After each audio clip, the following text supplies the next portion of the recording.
This season 2. You ready? Let's get it. Everything big. Oh, you fancy, huh? Girl, let me see your hands. Wave them at them bitches hating on you with their friends. Girl, you got it. You are now tuned into Let's Talk Podcast, where we talk less and do more. Today we have a very, very, very special guest, one of my closest friends, Alexus. As you know, in all of my episodes, literally 90% of my episodes, I always talk about my two close friends. This is one of them, Alexus. Serial entrepreneur, mother, owner of Shop 128 Boutique, a very, very good friend, mother, daughter, wife. Hey everyone, my name is Alexus, also known as Key2Alexus on Instagram. I am so excited for Shell to be here with me in Houston. We are at my home and I am ready to get into it. Yes, I'm very, very happy to have her as a guest.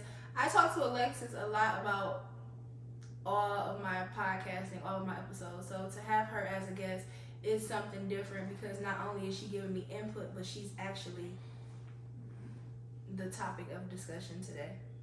Yes, I'm excited to be here. I'm excited to watch you on this journey. And I'm so happy to be the first episode of season 2. And let's get it going. Okay, I want to do some icebreaker questions. No? Okay, come on. If you were stranded on a desert island and you could take one thing, what would it be? I would take a Bible and cut out all of the pages. Alexis, and stick all of the important things that I need inside of it and then shut it. Okay, this is literally what I told her I would do if I was stranded on a desert island. I told you not to ask me this question. This is not a good question. Yes, tell me, what would you do? What would you take? A gallon. I don't. You better not say a gallon of Water. water. Not a gallon. I don't know. I would take. See, if I take my iPhone and I can't take a charger, like right. It's a lot. You wouldn't have service. Why? 'Cause I'm on an island. You in an island on. You want a different question? Yeah. If you had to listen to one song every day for the rest of your life, what would it be? Telling everybody you're mine and I like it. And I really hope you don't mind. I can't fight it. Okay, yeah, I like that. That's too much. Jamaica, that's my girl. I literally can listen to her back to back in the shower, out the shower, on the walk. That is my girl, so she's my go-to. Like when I'm cooking, cleaning. I don't really like Trigger. I feel like that's just a trauma song. But I feel like it was a pivotal time in my life when that song came out. So I got some reasons why I don't like that song. But I love her music overall. Her and Party Next Door, top 2. I don't really listen to Party Next Door. I just never have. What is a normal day for you? Like a normal, your 24 hours? So definitely, Parker wakes up every morning. Parker is my daughter. She wakes up every morning at like 6:37 a.m. and my day immediately. It's no back to sleep. It's immediately. I get her ready for school. She eats at school, so I don't really have to worry about cooking in the morning. As soon as I get back from getting her together, dropping her off, either I do or her dad does. I go to the gym. I have a gym in my garage, or I go for a walk, or I go to the actual gym. And right after that, I probably would eat. But I really don't eat until like noon. Mm-hmm. And then I have the whole entire day until, well, not the whole entire day, until like 5, like 4:35, I can create content. And that's what I've been working on lately, being a content creator. After just losing a job. So after that, once the kids are here, the kids get out at like 2:50, so they get home around like 3. Then they pick up Parker, and then either I cook or DT cooks, and then that's it. By 7 o'clock, like 7:30, we got a rule: no phones once we in the bed, no phones, and it's just us. Well, if you don't know, Alexus. Your eyes look really pretty. Thank you. They're hazel. People don't really notice. People never notice. I've never seen it. They change colors. This is really nice. Yeah, this lighting is really doing it. They change colors. I wish we could like zoom in on this part, like. Yes. Well, for you who don't know, I want to go back to your working out. Alexus is who motivated Alexus and Shay, of course. Alexus is who motivated me for the 75. She did 75 hard. Her boyfriend and our friend Shay, which is what motivated me to do 75 soft. So let's talk a bit about your 75 hard journey. How was that for you? First thing first, I would never do it again. And I mean never. I would probably do like a 20-day hard or a 30-day hard, but Shay was doing it first. It took me some time to really like dive into it because I just was not prepared. Like I knew the rules, I knew what it came with, and I'm like, no. But once I got started, it's so refreshing to have structure in your life, to wake up and you know you have to work out twice. You cannot mess up. If you mess it up, you got to start over.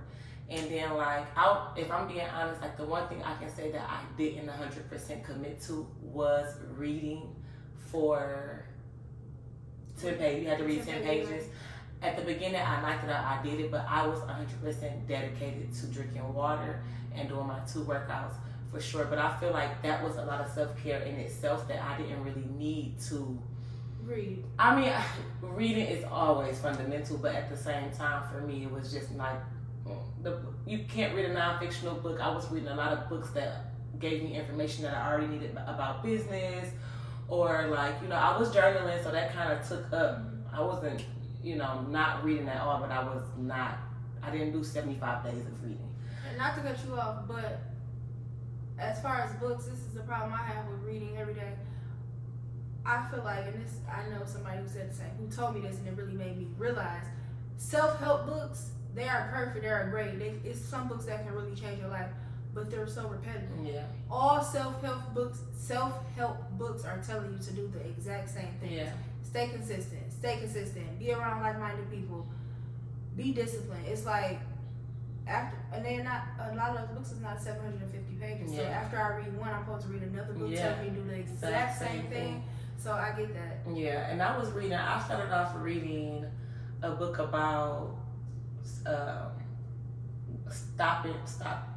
no drinking at all, like completely leaving alcohol alone, no beer, no wine. And when I first started, that was one of the biggest things I wanted to do with my 75 hard. I wanted to be done drinking. Like, I was like completely over it. It was doing something to my body now at this big age where I was like, I wanted to be done. So when I first got into it, but the book was so repetitive. Like, okay, you know, liquor is the same gas that they put in airplanes. Like, it's stuff like that I just kept reading. Like, okay, and I was disgusted with myself. Like, I really need to stop. But the second 75 part was over, I was like this, pour me up. I could not wait. That's what I'm about to ask you. So, did you go back to, I know you got rid of a lot of habits that were just didn't serve a purpose. Yeah. Did you go back to anything that you did previously, like drinking? Yeah, or? So definitely drinking. I smoked hookah during 75 hard because that wasn't a part of the rules. What else? I slowed down partying tremendously before 75 hard, so that wasn't a thing, but I have been popping my head in the clubs recently. But other than that, like, I haven't journaled in a while. Yeah. I feel like when 75 hard was over, my life lost structure. I did not know like how to do a medium. Like, it just went from working out twice a day every day to drinking 1 gallon of water every day to nothing. Like, I was having a drink in the middle of the day at 2 o'clock. And I felt like a low life. Like, after 75 hard, it provides so much structure in your life. And if you do not have a way to have a medium, like, okay, I'm gonna work out for 45 minutes a day, every day, or 3 times or 4 times a week. I'm gonna spend this time doing this and this, because when you're doing 75 hard, you structure your day. You have to, because if not, you're not gonna be able to fit everything in. Yeah, you have to have a schedule. So without that structure, I just felt like I was lost. It was like 10 days went by and I was like, what is my life? I'm a bum. Like, so now I'm just at a place where I'm trying to get back into the groove of it. Like, working out is definitely a lifestyle. So once you get into it, you want to consistently do it. But I also know that I cannot do twice a day. And I probably cannot do 7 days a week. I can't. I feel like being, not even gonna say being a mom, being an adult. Yeah. When I explain 75 hard to people, they be like, I barely have time to work out once. Right. To work out twice a day, it may just seem like 2 hours or whatever, but that's a lot of time. And then you have to put what goes with it. I gotta work out, that means I'm gonna have to shower again. That means I'm gonna have to do this. That means I'm gonna have to find somebody to watch my daughter while I do this. So it's just a lot that goes into working out. So being able to do it for 75 days is like amazing. But the results, when I start probably like day 30 or day 25 to day 30, I started wearing the same outfits. Like I would wear like my day 5 outfit on day 26. So I can see what my body done differently. And when I started seeing the results, it was nothing nobody could tell me. It was no giving up. It was no half stepping. I started going really hard. Like, okay, this is really going to be what the picture other people experiences was. Like, it's going to be good. So we thugged it out all the way to the end. I remember like my last, like day 73. I was like, let's just be done. Like, we got the body that I remember that you like, I'm like, you got 2 more days. Like, just knock it out. Yeah, so it was definitely an experience. I definitely would not do it again, but I would definitely shorten it up. 75 days is a long period. I was thinking about doing like a 30-day. It's this one girl I follow. She's doing like 45 days, but I was thinking about doing like a 30-day. Yeah. Working out twice a day and doing that extreme of a thing, you could do 15 days at a time. Yeah. Just to like wean yourself back on, but to commit to 75 days is like, it's tough. It's tough trying to fit in your normal life routine into working out for 45 minutes a day. Speaking of scheduling and being having a schedule and being disciplined, I've noticed lately you've been like pushing with your content creating. How do you manage being a mom with a child, with a man, with the whole family? How do you manage being a family with work, which is now content creating, with just life? How are you able to put doing so much content into your day? Because you don't just do one video. Sometimes you dropping like 3 videos a day and running your own business. So I honestly don't have the key. I don't. Like, I'm still figuring it out. I was just telling DT earlier this morning, I want to find a way. It's called batch content creating. And batch basically means you're batching it all in on one specific day or 2 specific days so that you can have content for the rest of the month or the rest of the last 2 weeks, whatever. Because right now what I'm doing, and it's very inconsistent because I feel like I have to do the content every single day. Monday, I'm going to shoot this. Tuesday, I'm going to shoot that. Wednesday. Instead of me getting up Monday and Tuesday. Monday, I may spend a whole day writing down all my ideas. Tuesday, I might spend that day, I go get my makeup done, I get my hair done, I'm actually shooting content. Switching my hair in different outfits, changing my outfits for a whole week or 2 weeks. I mean, it depends on what you're shooting. You can use different clips of different videos to make videos. To make not the same video but different videos. Content is literally everlasting. The engineer at the studio that I usually record at, since my first episode, he like, you need some backlog. And I'm like, no, I like being in the moment talking about it. He like, no, you need some backlog. He like, cause one week, you just not gonna be feeling it. And you're not gonna have nothing to post. He like, so you need some backlog so you will have all these episodes. But me being so anxious, I took his advice and I was backlogged and like I would get my makeup done or not, and I would just go to the studio and record 3 episodes. Right.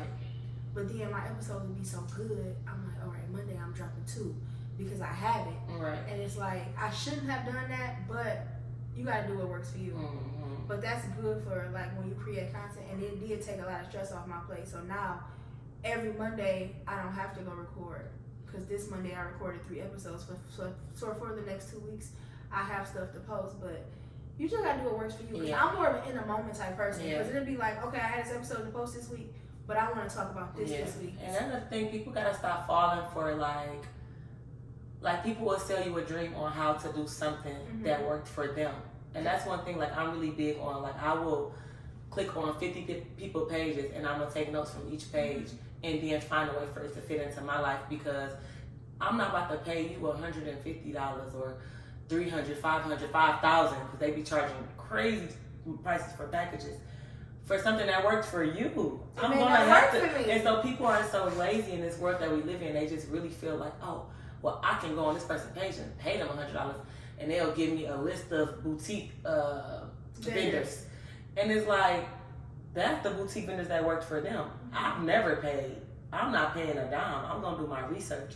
And I don't care how long it's gonna take me. Like even right now with the boutique, so I have a boutique, Shop 128 brand. I just started this boutique. High fashion women's clothes. Yes, high fashion women clothing. It gives very much grown woman, sexy, but still contemporary era. And I'm just at the beginning of it where I'm finding vendors and different distributors that work for me. I'm not about to. I do research and I take from different content creators, different business owners, but I'm just not the dummy that's. And I'm not gonna say it's a dummy because sometimes those webinars and things do be informative, but for me it just never. Every time I be like, I knew this already. I paid for a vendor list before, and literally the list of vendors, it was literally stuff that I've already been shopping on. That's how they get you. I just Google and it just Google vendors for boutique, and it's like she just literally just took it. And but what person is going to give you the vendor that they are truly using to make their business successful? Exactly. Who's going to really give? That's why I can give you a list of 100 vendors. You don't use use 100. You got one because you had other businesses. You had AB Swim. You had the Wash and Fold. With running your online boutique, what are you going to do different with this business that you didn't do with your previous business? Not give up. That's a real easy answer. Not give up, because I feel like that's one thing I be like, oh, it ain't making me no money. I'm done. That's crazy, because that's what I tell you about podcasting. You'd be like, Shell, no. Because that was the younger me. Like, that was my younger mentality. And I know, like, now, sucks to say, because I could have been so successful if I would have, successful with those businesses, if I would have stuck it out for the time that I was supposed to. Because you sit back and you watch people that started something at the same time that you started, whether it was the same business or not, or whether it was something different, but you see the success that they have now. And I just be sitting back like, because I remember when I did have AB Swim, which was originally Lux Swimwear, and I had a storefront in Detroit. I remember, I just lost my train of thought. You remember what? Well, people I remember at the same time as you. I remember saying that I wanted to turn it into a boutique in the wintertime, because obviously you're not selling swimsuits to people in Detroit. Yeah, because we're in Detroit. Exactly.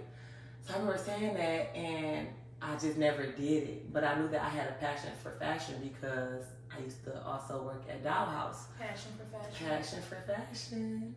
That's why I used to work at Dollhouse. So I was like, okay, I want to do it. And I just never did it. But I was just thinking back, like, I would be into year 7. That's you know what crazy. I'm saying? And I would be. I think about that like, all the time, stuff like with that. what? But when I used to work out, like I started working out literally 10 years ago in 2014. Yeah. I had people coming downtown working out with me. It was like 7, 8 of us. We used to run Rouge. We used to run Bella, run the Riverwalk, then do the Joe Louis stairs. I had like a packet, like Fat Fitness, meal prep. Just imagine how big it is now. Like fitness is so big. Packet saying what you should eat, what you shouldn't eat, what workouts you should do. I had before people really started vlogging, I had a blog. It was I Am Fat Fitness, and I used to post on there every day. I used to post. It used to be stuff people can like open discussion. People used to tell me like, I'm having a bad day, I'm doing this, and I used to write it like, oh, let's do this. We used to go to lunch. We used to have like little group. Do you think that it's the Aquarius in us that makes us so indecisive? Because I know even sometimes we get on the phone and we talk about something that we want to do, whether it is go to the movies. But I might want to see Planet of the Apes, but I really want to see Dreamgirls. You know what I'm saying? Like, I think I am so indecisive. I am too. All the Speaking time. of the movies, it's crazy because I'm a movie girl. I love going to the movies. And last time I went to the movies, he like, you said you want to see this. I'm like, but I really want to see this. I'm like, can we just go to the movies early one day and just see all of them? Mm-hmm. Like, I just want, it's just, I feel like our thoughts are limitless. Yeah. Like, I feel like we don't cap nothing. Yeah. Not just with running businesses, with friends, with life in general. We don't have a cap. Like, we just always want to do more. okay, I seen this movie, I still got 2 more hours in, I really should see this one. Or I seen this one on today, I can see this one tomorrow. We just always just wanna, we have to be stimulated at all times. Yeah. I've noticed that about myself with relationships, especially. If I'm not stimulated, like if I feel like you're not pouring into me, it's like. And that's how I feel like that can also go into business. Like I feel like that's what would make me walk away. Like the swim line, I moved here, I kept pursuing. I went to school to learn how to sew. I started sewing my own swimsuits, and I started finding people to sew the swimsuits. Then it was just like so much, and then I stopped doing that because I met DT and he told me to take a break, you know. And then after that, I opened up the Wash and Fold Cafe, which was great, like a great idea, loved it. But then when it started getting, I'm not gonna say hard, but just like to the point where my passion wasn't really in there anymore. Like I'm like, okay, I'm not stimulated. Like I'm not. This isn't exciting. It's not anymore. exciting no more. And that's one thing I'm learning. Especially I keep going to dating because I am single. She's not. But I hate when I feel like I want to feel like that first couple weeks when you dating somebody. I want it to feel like that the whole relationship. Yeah. And I know that's not realistic. Yeah, it's not. But I always want to be like. I just always want to, you know. It's fair. It's why. I don't know. What? You never have them type of thoughts in your head. I know that's real random. Like intrusive I thoughts. was just thinking in my head, like I should just. And then it would have stuck to my lips while I was so But anyway, sorry. I just always feel like I just have to be stimulated, Yeah. like reassured. Yeah. You haven't texted me all day. Are we still like I text you? Are we still friends? You're right. Do you still love me? Do you Right. like me? Are we dating? I just text my. Are we still dating? Why? We haven't went out in like a week. And they're like. And you're very expressive when it comes to that. I'm not. I was just thinking in my head and let it eat me up. Like, she's not your real friend. She's not your real friend. She's not. I would never verbally ask you like, hello. I'm like, are we still friends? Yeah. And then you call me like, what? And I'm like, because we haven't talked in 3 days, 2 days. Yeah. I just feel like we always have to be reassured. Mm-hmm. And what I'm working on now, with the help of you, as far as my, my relationship things, is to reassure the people I'm dating to, and not always want them to reassure me. But I'm trying to like open up and reassure people because the last man I dated and I was like I was his like space and I was really pouring into him and reassuring him. I just didn't like the outcome. I felt like I got the short end of the stick. So everybody since then, I'm so closed off. But I shouldn't treat people like that because a lot of people show me that they're deserving of me to be open and me to be a certain way with them. And I just think back to the last person like, you won't catch me slipping again, buddy. Relationships are hard, and I be telling you that all the time. Like when I'm going through what I'm going through, I call like, you think you want this? You think you want to live with a man? Like, no, it's a beautiful thing, but sometimes it's like when it's hard, and it's like when you're in deep with it, walk away for what? Mm-hmm. For what? To deal. I mean, unless you're going through some real, like very unhealthy, very toxic. Like, okay, cool, walk away for sure. But other than that, it's just like relationships. When it's beautiful, it's just like butterflies still after 5 years, butterflies still, rainbows, the whole nine. And like I tell all my friends, you're not going to find the perfect guy. You can potentially turn him into what may be perfect for you, and it might take a long time. It's not going to take 6 months and a year, 2 years, and you ready to walk away. It's like you didn't even give him a chance to grow. It takes people a lot of men are very prideful. It takes them a very long time to really understand and consider changing for a woman. Or for themselves, you know what I'm saying? So for me, I just feel like when my friends call me, I give the best advice I can give, but I always end in like, but you gotta do what's best for you. Because I hate when you say that. You do. You gotta do what's best for you. You gotta be true to yourself. My situation is not that, and my situation isn't the best. So at the end of the day, you have to figure out what's gonna work for you, because it's some shit that I'm dealing with that you probably like absolutely not. So.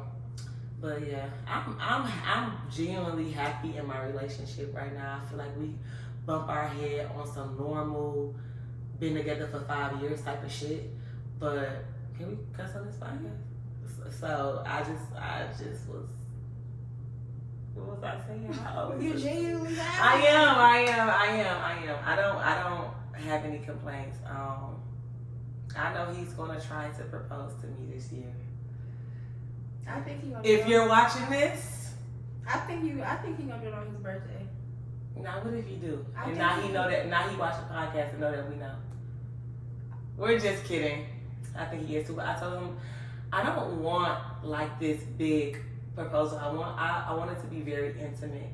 I want it to be very much like I want to be with you. You want to be with me for the rest of our life. I don't want it to be like I'm inviting all of your friends. All these people are around. Hand her a flower as she walked down and. That's what I want. No, I don't want that. I want one singer on a microphone with ourselves. Be who you are. I'm thinking, telling everybody of mine and I like it. And I really hope you don't mind. I can fight it. Fight it. Okay. I want that. I want to walk in. I want my whole family and his family. Everybody hand me roses. I want a small wedding, a big reception. I want a small wedding. I want to go to the courthouse and get married. A small little reception, and then I want to do like a go out of town. I have to have a fairy tale, like big gown, walking through. Like I have to have that. Absolutely. So that is that. But a reception, everybody can come for sure. But my wedding and my proposal, I want it to be very intimate. Yeah. Mm-hmm. I mean, I don't have like a big group of. I don't really mess with my family like that. I don't really have like a big group of friends. It's a lot of people that I could invite, but for what? Yeah. Like I'm about to spend all of this money. Like I'm gonna spend a lot of money, but it's gonna be for me. Wedding, not yeah, to feed you. exactly, not for y'all. So for me, it's just like, Y'all can come to the reception. Y'all can see the pictures on Instagram on TikTok. But I had it was a question on social media. It was basically saying, how do you feel about people that stay in relationships just for the kids? Like, could you ever be like, I'm not in love with him, I don't want to be with him, I don't even like him, but we have kids together, so absolutely, we have to make it work. Absolutely, I could. Yes, I could. I feel like me just being like personable.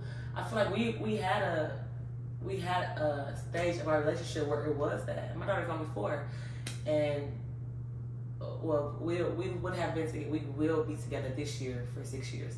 But she's 4, so I mean, it was a point where like after having a child is hard, especially by yourself, especially with a person if y'all both are unhappy. I had a lot of healing that I had to do inside. He had a lot of healing that he didn't even know that he had to heal within himself. So it was a point where he was just like, I'm not going nowhere, you're not going nowhere, but we have to make this work for her. You know, we're past that now, thank God. Like I said, because I went to therapy, he went to therapy, we did some healing, we worked on ourselves, and we're still doing that, but it took some time for us to get back to us. Because when you don't love yourself, you all can't fails. love nobody else. Can't nobody love you. Exactly, all fails. So it took some time, but no, I feel like definitely, like even if we never did get back to that, when she gets older, when the child gets old enough, I feel like it can come to an understanding where it's like, you know, but I don't know, I feel 50-50 about the conversation because I feel like it's traumatic for the child if y'all not gonna stick it out through and through. But then I also feel like, why put her through that trauma too? It's trauma for the kid no matter which way. So it's like lose for everybody no matter which way. So I don't know, but that's a lot of people are doing that. A lot of people. I'm against it. I feel like my daughter, especially, you know how close we are. She know when I'm in a bad mood. Sometimes she just give me kisses like, it'll be okay, mommy. And I'll be like, but I feel like if you stay together for the wrong reasons, your energy is gonna be off, and your kid is gonna pick up on your energy, so they gonna know. So either way, it's like you said, it's a lose-lose. So I feel like let's just co-parent and be. Yeah, you live your life, I live my life. Live your life, I live my life. I seen something on Instagram that basically said like, if the mother is unhappy, the kids will live a very miserable life. I believe and I was like, dang, that is so true. Because even on days when we argue about the smallest things, my attitude, like, just go sit down. Just go get the iPad, like, and it's like, she don't deserve that. Like, she I be like that. I be irritated. I'm like, just here, just go. Yeah. I mean, I have to think. I'm like, I'm sorry, I could really like, cause it's not. it's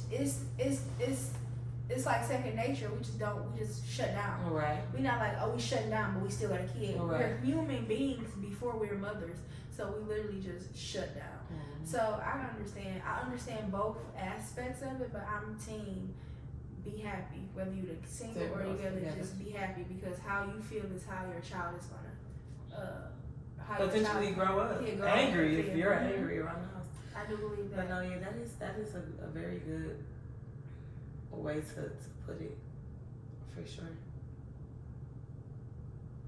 We got deep. We just got deep. I don't think that was deep. That was a little deep. We can get deeper. We can. Like, for real. That ain't got shit to do with nothing. That is a normal conversation that we will talk about this on a Tuesday. I know. It's Tuesday. Yeah.